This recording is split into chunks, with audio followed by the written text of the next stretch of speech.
Hello everyone, welcome to MagicHandsOfDeepa. എല്ലാവർക്കും നമസ്കാരം കേട്ടോ.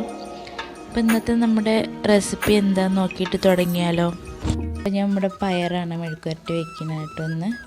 അപ്പോൾ എൻ്റെ മോൾക്ക് പയർ ഇഷ്ടമാണ്. അപ്പോൾ പയർ മെഴുക്കുവരട്ടി വെക്കാൻ വേണ്ടിയിട്ട് ഞാൻ സാധാരണ ഒടിച്ചെടുക്കുകയാണ് ചെയ്യണത് പതിവ്. പക്ഷേ ഇന്നിപ്പോൾ വീഡിയോയ്ക്ക് ആയത് കാരണം ഒത്തിരി നേരം ഒടിച്ചുകൊണ്ടിരിക്കാനുള്ള സമയം ഇല്ലാത്തതുകൊണ്ട് ഞാൻ വേഗം കട്ടിംഗ് ബോർഡിൽ വെച്ചിട്ട് വേഗം ഒന്ന് മുറിച്ചെടുത്തു.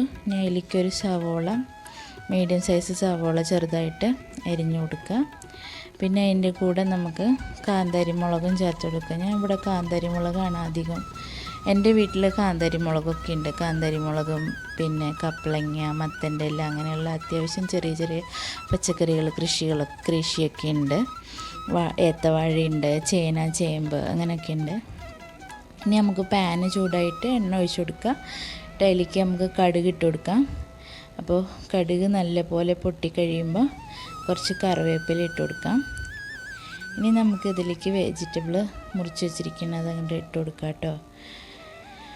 അപ്പോൾ ഞാൻ അതിൻ്റെ കൂടെ മെഴുക്കുവരട്ടി ഉണ്ടാക്കുമ്പോഴാണെങ്കിലും തോരൻ ഉണ്ടാക്കുമ്പോഴാണെങ്കിലും ഞാൻ ഒരു സവോള ചേർക്കും, അല്ലെങ്കിൽ ചെറിയ ഉള്ളി, സവോള അല്ലെങ്കിൽ ചെറിയ ഉള്ളി ചേർക്കും.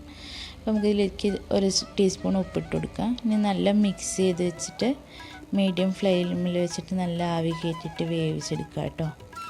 അപ്പോൾ പിന്നെ അതെന്താ വെച്ചിട്ടുണ്ടെങ്കിൽ സവോള ചേർക്കുമ്പോൾ ഒരു പ്രത്യേക ടേസ്റ്റാണ്, അതിനാണ് ഞാൻ ചേർക്കുന്നത്. അപ്പോൾ ഇത് ഏകദേശം ഇപ്പോൾ റെഡി ആയിട്ടുണ്ട്. ഇനി ഒന്നും കൂടി ഒന്ന് നമുക്കിതിൽ വെള്ളമയം ഉണ്ടല്ലോ അതൊന്നിങ്ങനെ ഇങ്ങനെ നിവർത്തി വെച്ചിട്ട് അതൊന്ന് വെള്ളം വറ്റിച്ചെടുക്കുക. അപ്പോൾ നമ്മുടെ പയർ മെഴുക്കുവരട്ടി ഇവിടെ റെഡി ആയിട്ടുണ്ട് കേട്ടോ. അപ്പോൾ ഇന്ന് ഇത്രയേ ഉള്ളൂ. Thank you for watching.